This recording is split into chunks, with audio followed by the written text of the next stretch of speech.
Nós estamos aqui para participar desse momento tão especial da Sara Nossa Terra, essa Sara Conference, que tem sido um marco na vida, né, de milhares de pessoas nesse país. E é uma alegria poder estar com você, poder participar e podermos juntos buscar o avivamento pessoal, né, e o avivamento como família, como cidade, como nação. E eu vou falar um pouquinho hoje sobre o arrependimento. O meu tema é o verdadeiro arrependimento. Com certeza, esse tema, o arrependimento, é central na Bíblia. Talvez uma das palavras mais importantes, né, que está desde o Velho Testamento até o Novo Testamento. E no Velho Testamento, a palavra do hebraico, que significa, né, arrependimento, tem a conotação de sentir-se triste, ficar contristado e mudar de direção. E é isso que trata o arrependimento, né? O arrependimento é um mover de Deus que leva uma pessoa a uma mudança de vida tão profunda que ela muda de direção. Interessante também que a palavra no grego, né, que muitos de nós já conhecemos, a palavra metanoia, significa tanto conversão espiritual, bem como intelectual. Interessante, nós vamos falar sobre isso, né? Com arrependimento como uma experiência espiritual, a experiência da salvação, a experiência do novo nascimento, né? Quando nós temos uma atitude de fé, de receber Jesus como Senhor e Salvador da nossa vida, o Espírito Santo promove, produz, trabalha em nós para nos conduzir ao arrependimento, a essa mudança de direção, essa mudança de vida. É importante nós fazermos uma distinção entre arrependimento e remorso. Remorso e arrependimento parece ser a mesma coisa, mas o remorso significa sentir mal por um erro cometido. Quando alguém toma consciência de um erro ou de alguma atitude que não foi boa, isso gera remorso. Mas o que é interessante é que, diferente do arrependimento, o sentimento do remorso traz culpa e o arrependimento traz perdão e reconciliação. Então, é extremamente importante que nós possamos compreender isso, né? Então, 2 Coríntios 7:10 esclarece isso de uma forma muito especial, que diz assim: porque a tristeza segundo Deus produz arrependimento para a salvação, que a ninguém traz pesar, mas a tristeza do mundo produz morte. Interessante isso, né? Quantas pessoas cheias de remorso, não vou dizer nem de arrependimento, porque a verdade é que nós usamos essa palavra de forma errada, né? Então, o remorso tem a ver com essa tristeza que não tem solução, uma tristeza que muitas vezes produz a morte, no sentido da depressão, do desânimo. Quantas pessoas vivem carregadas de culpa, carregadas dessa sensação, eu não queria ter feito isso, eu devia ter feito aquilo, né? Então, dentro dessa perspectiva de arrependimento, olha o que significa o verdadeiro arrependimento, diferente do remorso, que é apenas aquela sensação, aquela consciência, e que a maioria das pessoas abafa, não resolve. Quantas pessoas vivem com uma sensação, né, de que fez alguma coisa errada e que não queria ter feito, e fica carregando isso anos a fio, porque é algo que não foi resolvido. Mas o arrependimento, primeiro e mais importante arrependimento, é conversão, tanto espiritual como intelectual. Mudança de direção, mudança de mente, mudança de atitudes, mudança de temperamento, evolução. Interessante demais isso, né? A conotação do verdadeiro arrependimento é que ele produz uma mudança tão profunda na nossa vida, que nós já não somos mais a mesma pessoa que éramos antes. E essa é a experiência mais profunda que um cristão pode ter. Uma experiência de uma convicção, uma percepção de estar separado de Deus, de estar longe de Deus. E quando você entende isso, e você se abre para se aproximar de Deus, então você está disponível para que esse arrependimento aconteça na sua vida. E no Novo Testamento, da mesma forma que o Velho Testamento, existem 3 verbos usados dentro desse tema do arrependimento.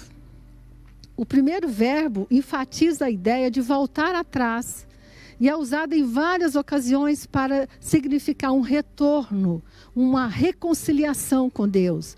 Atos 26:20 diz assim: mas anunciei primeiramente aos de Damasco e em Jerusalém por toda a região da Judéia e aos gentios que se arrependessem e se convertessem a Deus, praticando obras dignas de arrependimento.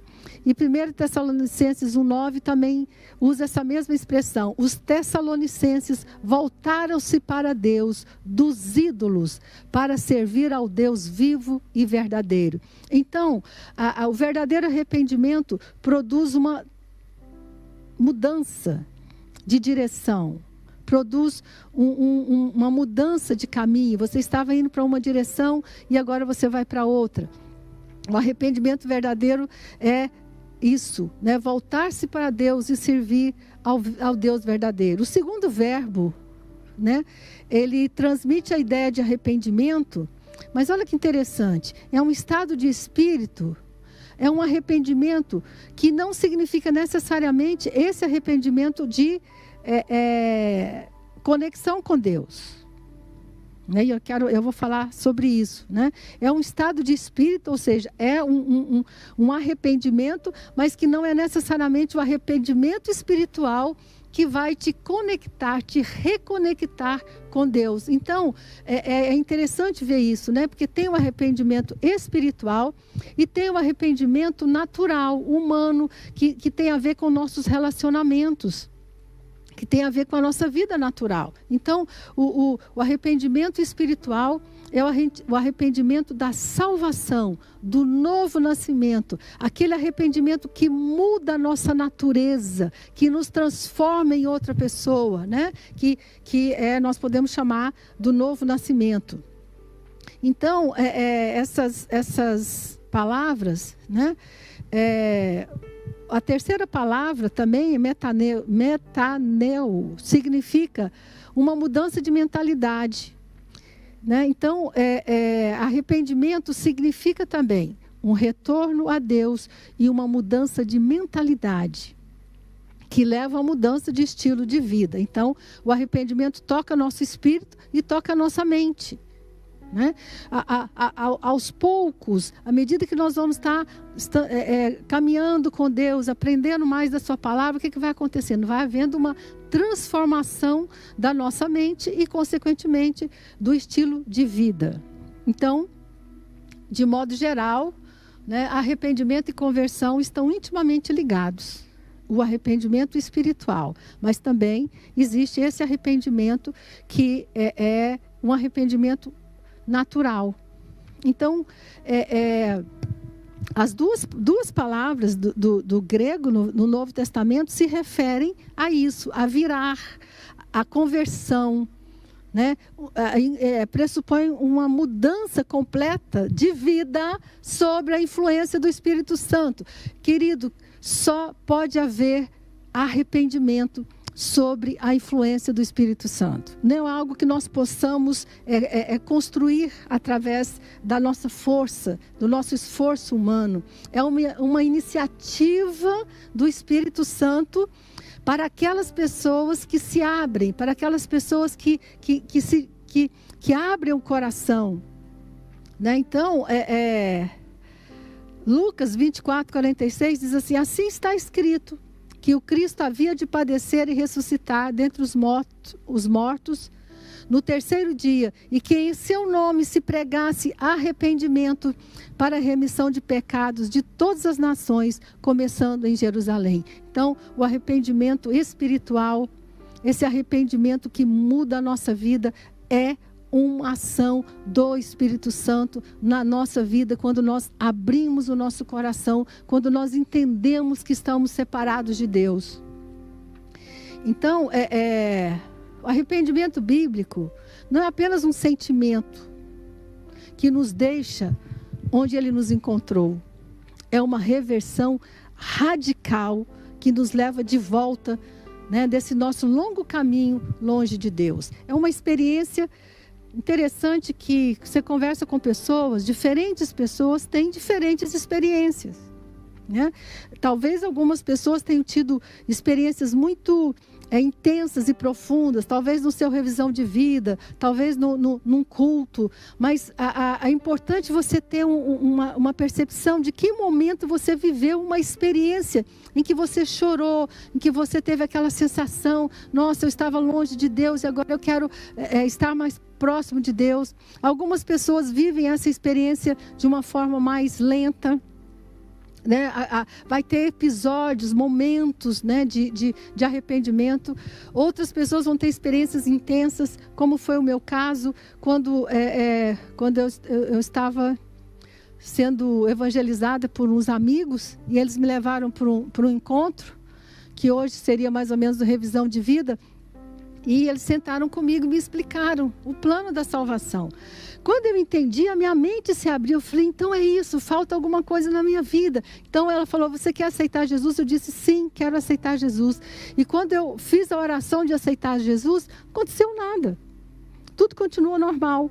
E no outro dia, então, desse retiro, teve um culto da fogueira, e nesse culto nós cantamos, eu já sentia alguma coisa mexendo comigo, já era o mover do Espírito, e naquela noite eu passei horas e horas chorando no meu quarto. Eu não sabia o que estava acontecendo, mas a conselheira lá, que estava cuidando do quarto, veio e falou, você está tendo uma experiência de arrependimento.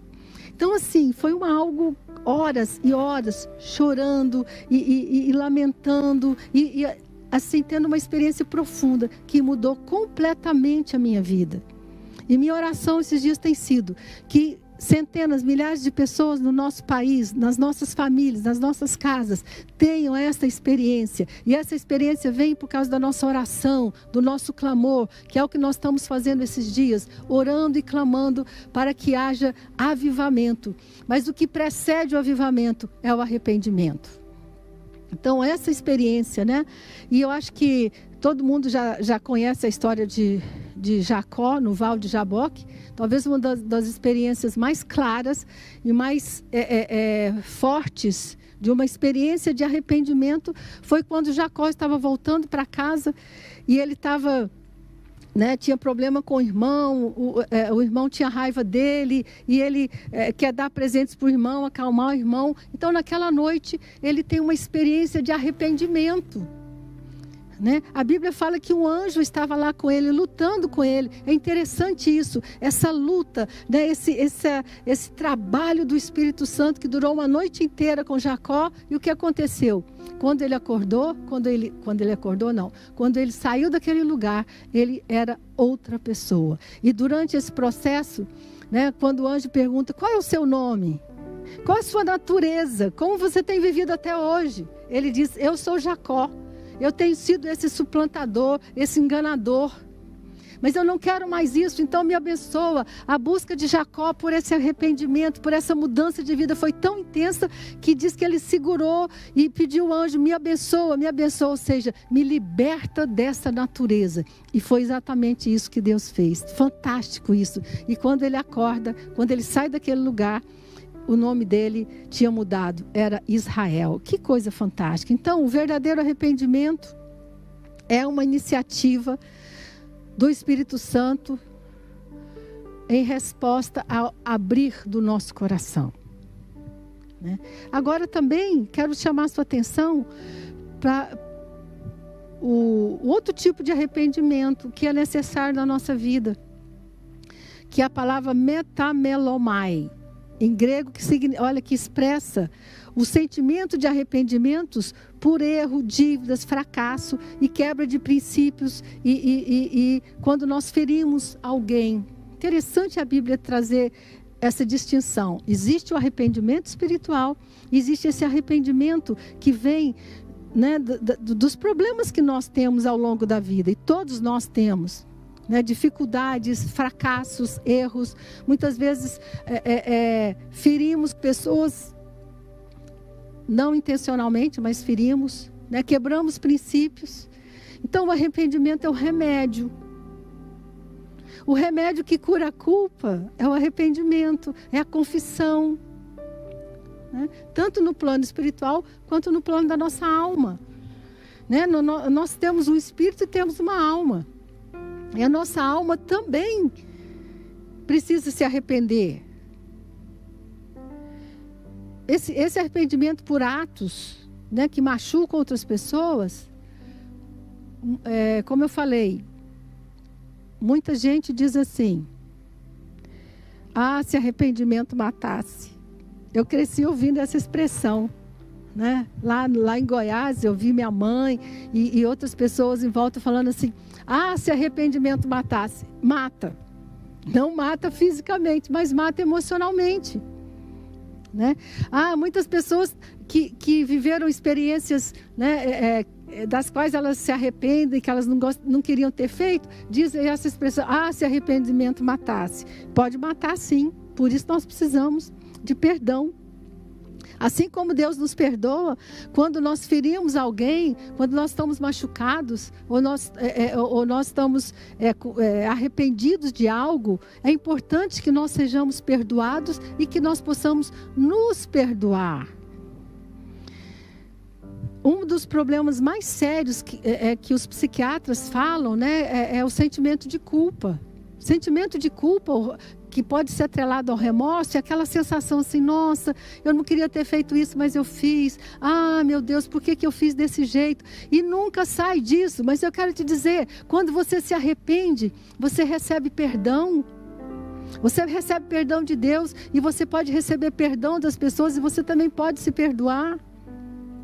Então também faz parte da nossa convivência, inclusive como família. O perdão precisa estar presente na família, né? Olha que Romanos... Então, assim, aí vem o seguinte: quando acontece esse arrependimento, olha que coisa interessante, tanto o arrependimento espiritual quanto o arrependimento natural só acontece num ambiente de graça. Olha isso aqui, Romanos capítulo 2, verso 4 diz assim: ou desprezas tu as riquezas da sua bondade, tolerância e longanimidade, ignorando que a bondade de Deus te conduz ao arrependimento? Querido, não é o julgamento, não é a crítica, não é a cobrança, não é o medo que leva uma pessoa ao arrependimento. É a bondade de Deus. Infelizmente, nós vivemos num mundo sem a graça.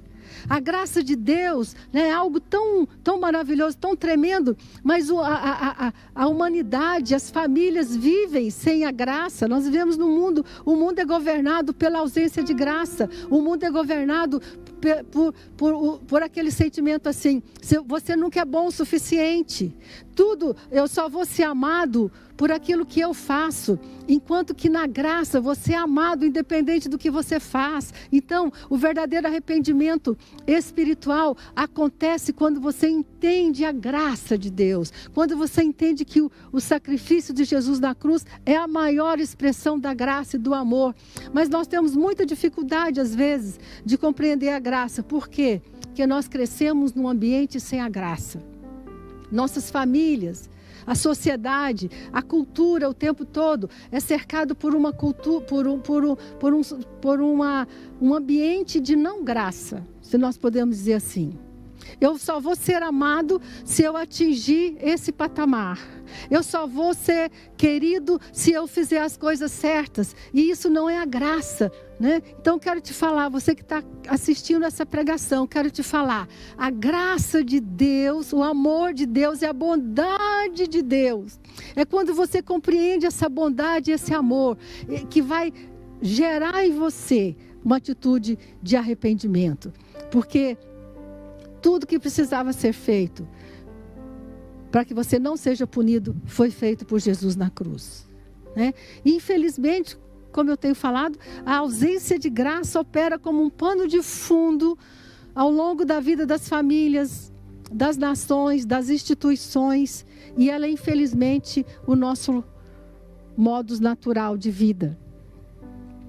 Um ambiente sem a graça não produz arrependimento. Interessante demais isso, né?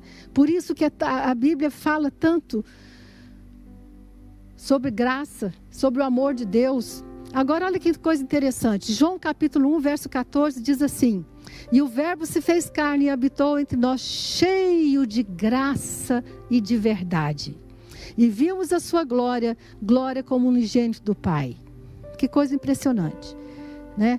Agora olha aqui, graça e verdade. A graça é recebida instantaneamente, pela fé, pelo seu entendimento, pela revelação do sacrifício de Jesus na cruz. A verdade, que significa os princípios do reino de Deus, o estilo de vida, vai sendo absorvida gradativamente, lentamente. A pergunta é: quantos anos pode levar para uma pessoa, para uma vida que estava totalmente destruída no mundo, ser restaurada, ser reconstruída? A graça é instantânea, a graça toca, a graça te dá aquela consciência de filho amado de Deus. E a verdade vai mudando as suas concepções, seus valores ao longo da vida. Então, quando nós entendemos isso, eu tenho dito o seguinte: a graça toca a nossa identidade. A verdade toca o nosso comportamento. Impressionante isso, né? Nas próprias famílias, quando existe um ambiente de crítica, um ambiente de desamor, um ambiente de cobrança, sabe o que vai acontecer? Rebeldia. Vai acontecer contestação, não vai acontecer arrependimento, não vai ter o escutar daquilo que você está falando. A mensagem que eu quero deixar é: a graça de Deus acontece num ambiente de amor e de graça. O arrependimento espiritual acontece num ambiente da graça de Deus. E minha oração esses dias está sendo que essa conferência seja isso para você. Um ambiente da revelação, do amor, da graça de Deus, que vai te conduzir ao arrependimento e a uma mudança do estilo de vida. Então, assim, é difícil para muitas pessoas, mas a Bíblia fala que a graça e a verdade se encontram. Então, nas famílias, quando o filho se sente amado, ele aceita os princípios da família. Olha que coisa impressionante. Se um filho se sente cobrado, criticado e julgado, sabe o que ele vai fazer? Ele vai resistir a qualquer orientação sua. E assim acontece com todos nós. Nós temos uma ideia muito difundida na nossa cultura de que se eu criticar, chamar a atenção de alguém, mesmo que ela não me peça, pelo bem dela, estou criticando, você fez isso errado, você fez aquilo, nós achamos que essa pessoa vai mudar. Não é assim. Quando uma pessoa está sendo acusada, criticada e cobrada, sabe o que ela vai fazer? Ela vai se defender. Por isso que eu falo, Deus é fantástico. A Bíblia diz que Deus nos envolve com laços de amor primeiro. Primeiro Deus mostra o amor dele por você, porque Deus amou o mundo de tal maneira que mandou o seu Filho. A primeira mensagem é amor, graça. E quando essa graça, esse amor toca a sua vida, sabe o que acontece? Você pode se arrepender. E eu quero falar isso também. Essa graça precisa vir para as nossas vidas. Quanto mais revelação da graça de Deus você tiver, mais graça você vai ter no seu casamento e na sua família e com seus filhos e com seus discípulos. Não se iluda. Ninguém se arrepende num ambiente de cobrança e de exigência. Por isso a igreja precisa ser esse porta-voz desse amor imensurável, dessa cruz maravilhosa. Tudo que nós tínhamos que ser punidos já foi levado na cruz. Não há punição, há transformação, há arrependimento e há um tempo em que essa verdade de Deus vai sendo construída dentro da nossa vida. Muito interessante. Eu quero terminar falando sobre isso, sobre essa ideia tão difundida na nossa cultura, que chamar a atenção das pessoas, criticar as pessoas, vai levá-las à mudança. Não vai. Eu gosto de lembrar de uma experiência, tenho várias experiências, mas especialmente uma experiência de um casamento que eu acompanhei durante alguns anos, e depois de tanta briga e confusão, a esposa chegou para mim e falou: eu vou me separar, eu não aguento mais, ele não muda.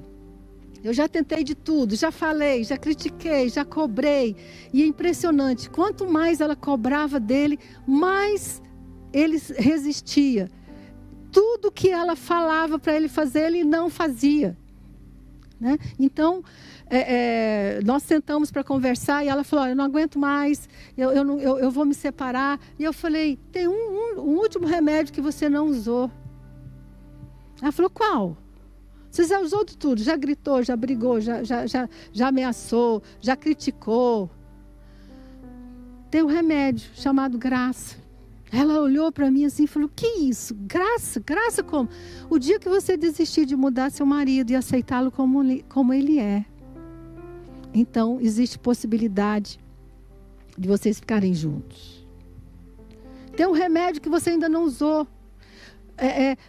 Você não vai mudá-lo. Ele só vai mudar ou se ele quiser, ou se Deus tocá-lo, ou se ele for inserido num ambiente de graça. E os filhos dela, os 3 filhos dela já estavam cheios de problema, de dificuldade. Eu falei: claro, ela passou a vida vendo você criticar o pai deles. Ele nunca está bom, ele nunca fez nada certo. Por quê? Porque você acha que você, pelo seu estilo, você é mais desenvolta, você ganha mais dinheiro. Ela falou: então, eu quero usar esse remédio, o que eu faço? Eu falei: a primeira coisa que você vai fazer, você vai preparar um jantar na sua casa, vai chamar seus filhos, seu marido, e nesse jantar você vai honrar seu marido. Você vai dizer aos seus filhos: esse homem, esse pai de vocês é um homem valoroso e tem essas e essas qualidades. Gente, e depois, claro, né, uma série de outras ações, mas esse jantar curou. Foi um momento em que ela desistiu dessa mentalidade arraigada na nossa cultura, de que é cobrando, exigindo e criticando que as pessoas vão mudar. Eu quero deixar essa mensagem com você, que a revelação do amor de Deus toque a sua vida nessa conferência. Que o Espírito Santo te revele de uma forma tão profunda o amor de Deus por você. E quanto mais essa graça tocar a sua vida, mais essa graça vai tocar você. Você vai ser mais gracioso com as pessoas à medida que você entende a revelação da graça. E o arrependimento verdadeiro só acontece no ambiente da graça. Quando Pedro foi chamado, quando Jesus chamou Pedro, primeiro ele fez o milagre da multiplicação dos peixes. Então Pedro falou assim: olha, afasta de mim porque eu sou homem pecador. Jesus mostrou a graça dele, a abundância dele. Então Pedro se arrependeu. E depois uma outra experiência, Pedro negou Jesus. Como é que Jesus fez? Deus restaurou Pedro num ambiente de amor. Eu fiz uma comida para você, vamos sentar juntos? E disse: Pedro, tu me amas? Querido, só tem um jeito de servir a Deus sem ser um peso. É quando esse amor toca a nossa vida. Nós estamos orando esses dias que esse amor de Deus possa invadir as casas, possa invadir as famílias, possa invadir a sua vida. E quanto mais revelação dessa graça e desse amor, mais o verdadeiro arrependimento vai acontecer. As pessoas só se arrependem verdadeiramente num ambiente de graça.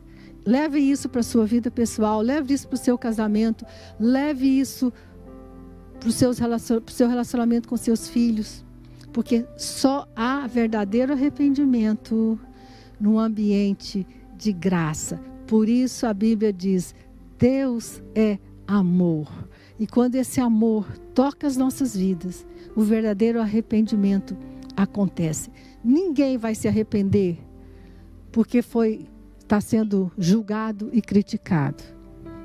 Nós nos arrependemos por causa da revelação desse amor. E minha oração por você por nós nessa conferência é que haja uma grande manifestação. E outra coisa, não aceite apenas saber que Deus te ama. Na nossa cultura também, às vezes, nós separamos a mente da experiência. Tenha experiências com o amor de Deus. Busque isso, queira isso, porque quando o amor de Deus te inunda, o amor de Deus toca a sua vida, então você está pronto para se arrepender. E como a Bíblia diz, a tristeza segundo Deus que leva ao arrependimento não faz mal, faz bem. É uma tristeza que produz cura. Eu quero orar agora. Pai, em nome de Jesus, nós te agradecemos pela tua palavra, te agradecemos por este amor tão grande.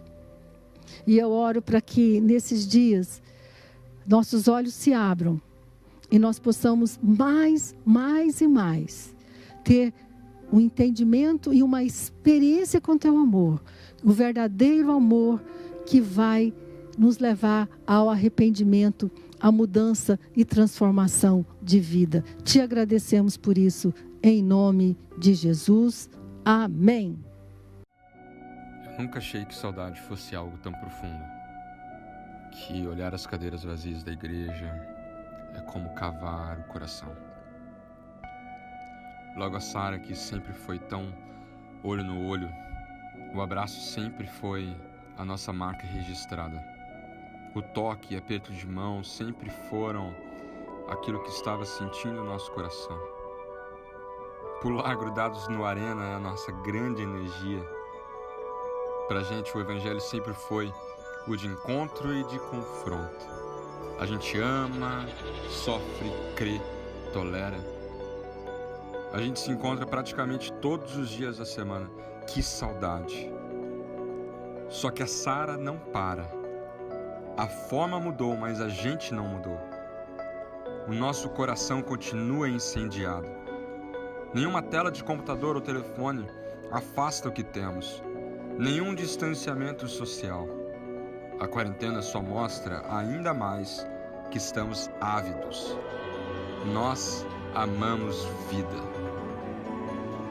Amamos o beijo, o abraço, amamos o perdido. Amamos nossas células, nossos discipulados. Amamos os eventos que são lotados de aconchego e de amor.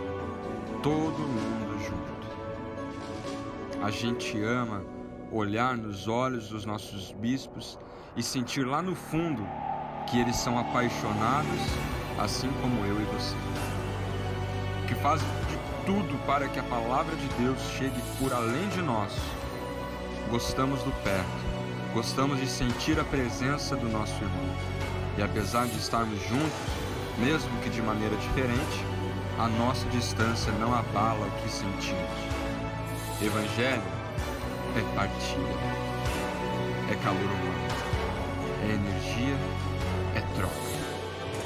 Evangelho é, no final do culto, alguém chegar e falar: Bispo, me dá um abraço. Bispo, você pode orar por mim?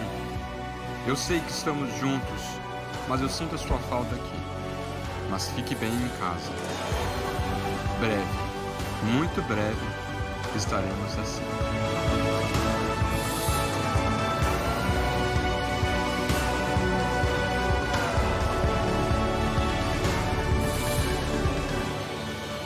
Porque a Sara não para.